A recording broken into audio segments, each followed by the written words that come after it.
Bismillahirrahmanirrahim. Assalamualaikum warahmatullahi wabarakatuh. Adik-adik mahasiswa, pada kesempatan ini saya akan menyajikan materi terkait dengan akreditasi sekolah dan madrasah, secara khusus pada dasar, guna, manfaat, fungsi, dan prinsip-prinsip akreditasi. Dan ini menjadi salah satu subtema dalam mata kuliah kita, Sistem Penjaminan Mutu Pendidikan pada program studi Manajemen Pendidikan Islam. Baik, kita mulai dari dasar ya. Dasar hukum dari pelaksanaan akreditasi itu yang pertama adalah Undang-Undang Nomor 2 Tahun 2003 tentang Sistem Pendidikan Nasional. Pasal 60 tentang akreditasi itu menjelaskan bahwa akreditasi dilakukan untuk menentukan kelayakan program dan satuan pendidikan pada jalur pendidikan formal dan non-formal pada setiap jenjang dan jenis pendidikan. Yang kedua adalah akreditasi terhadap program dan satuan pendidikan dilakukan oleh pemerintah dan atau lembaga mandiri yang berwenang sebagai bentuk akuntabilitas publik. Jadi akreditasi tidak hanya dilaksanakan oleh pemerintah tapi juga oleh lembaga mandiri ya, seperti LAM misalnya. Akreditasi dilakukan atas dasar kriteria yang bersifat terbuka. Artinya bahwa akreditasi dan kriteria akreditasi itu disampaikan secara terbuka ya kepada masyarakat dan dilakukan secara terbuka melalui sistem yang terbuka. Kemudian ketentuan mengenai akreditasi sebagaimana dimaksud dalam ayat 1, 2, dan 3 tadi itu nanti diatur lebih lanjut dengan peraturan pemerintah.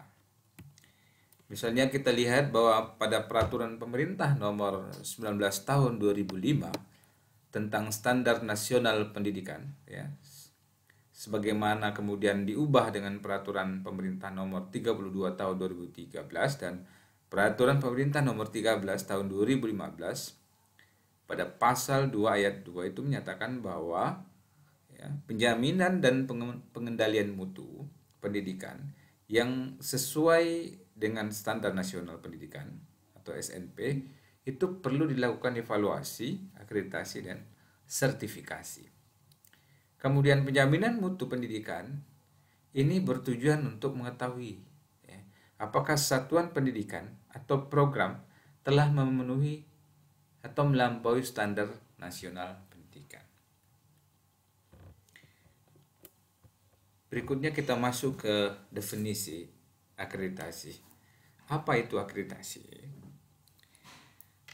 Ada dua ya definisi yang dapat saya sajikan di sini. Yang pertama adalah akreditasi adalah kegiatan penilaian kelayakan program dan atau satuan pendidikan berdasarkan kriteria yang telah ditetapkan ya bagaimana dinyatakan dalam Undang-Undang Nomor 20 Tahun 2003 tentang Sistem Pendidikan Nasional.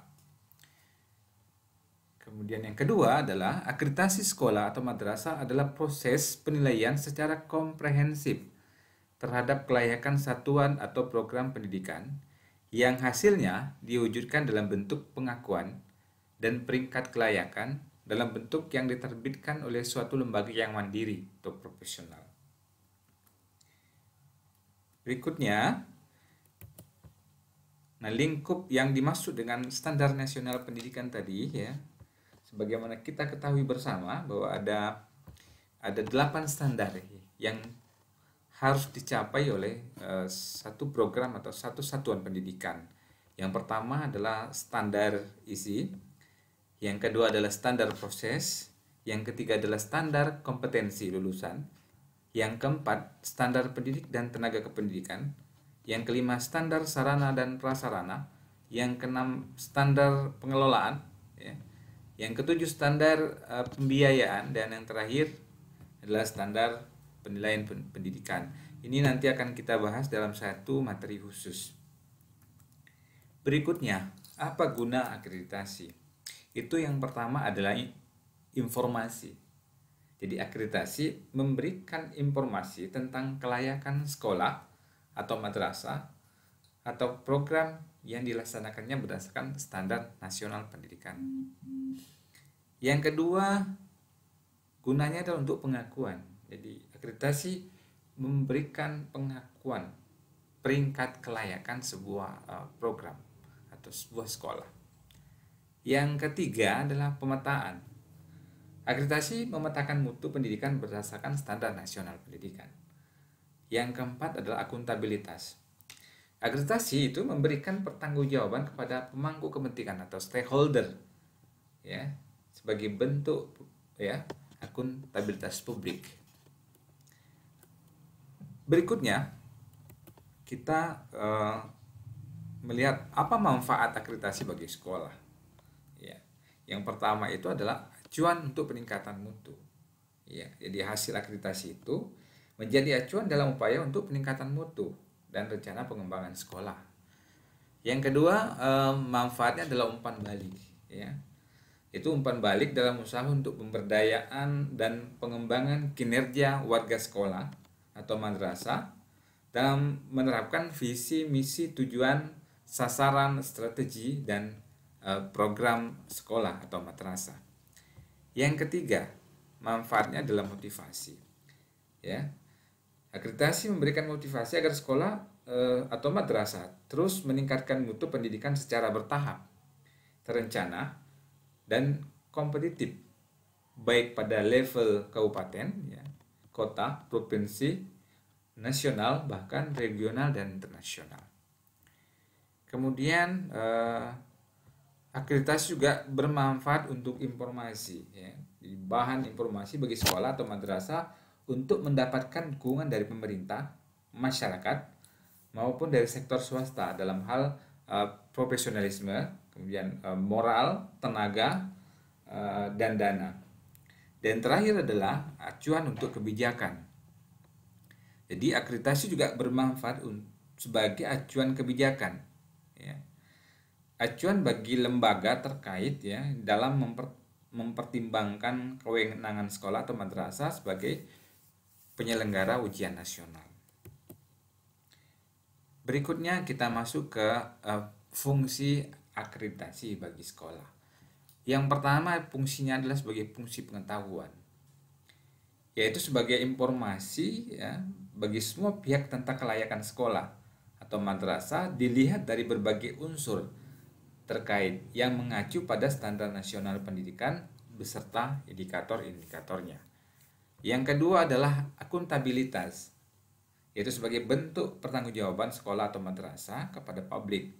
Ya, apakah layanan yang dilakukan atau diberikan oleh sekolah atau madrasah telah memenuhi harapan atau keinginan masyarakat.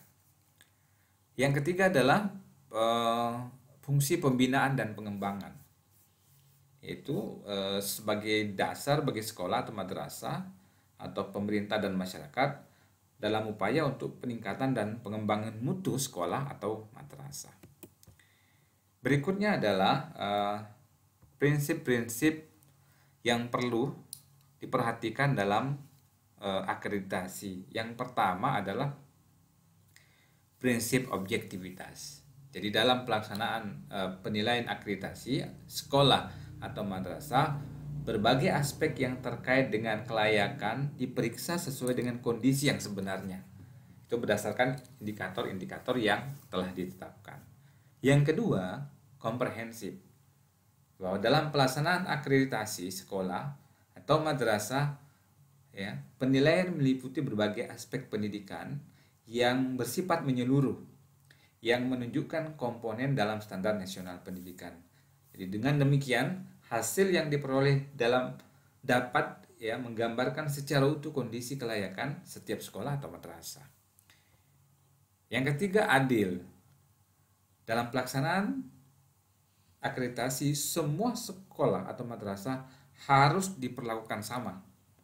Tidak membedakan sekolah atau madrasah atas dasar kultur, kemudian keyakinan, sosial budaya, dan tidak memandang status sekolah atau madrasah baik negeri maupun swasta.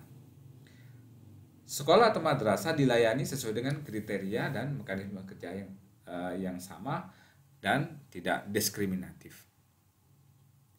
Berikutnya transparan. bahwa dalam pelaksanaan akreditasi itu data dan informasi yang berkaitan dengan kegiatan akreditasi sekolah atau madrasah seperti kriteria, mekanisme, jadwal, sistem penilaian, dan hasil akreditasi disampaikan secara terbuka dan dapat diakses oleh siapa saja yang memerlukannya. Berikutnya adalah akuntabel, bahwa kegiatan akreditasi sekolah atau madrasah harus dapat dipertanggungjawabkan baik dari sisi proses maupun hasil penilaian atau keputusannya sesuai dengan aturan dan prosedur yang telah ditetapkan. Yang terakhir adalah profesional, bahwa akreditasi sekolah atau madrasah dilakukan oleh orang-orang yang memiliki kompetensi dan integritas yang tinggi. Dengan demikian, persiapan, pelaksanaan, dan hasil akreditasi dilaksanakan sesuai dengan pedoman yang telah ditetapkan. Nah, itulah beberapa materi yang terkait dengan dasar, kemudian guna, manfaat, fungsi, dan prinsip-prinsip akreditasi. Materi berikutnya akan kami sajikan dalam presentasi lainnya. Terima kasih atas perhatian. Wassalamualaikum warahmatullahi wabarakatuh.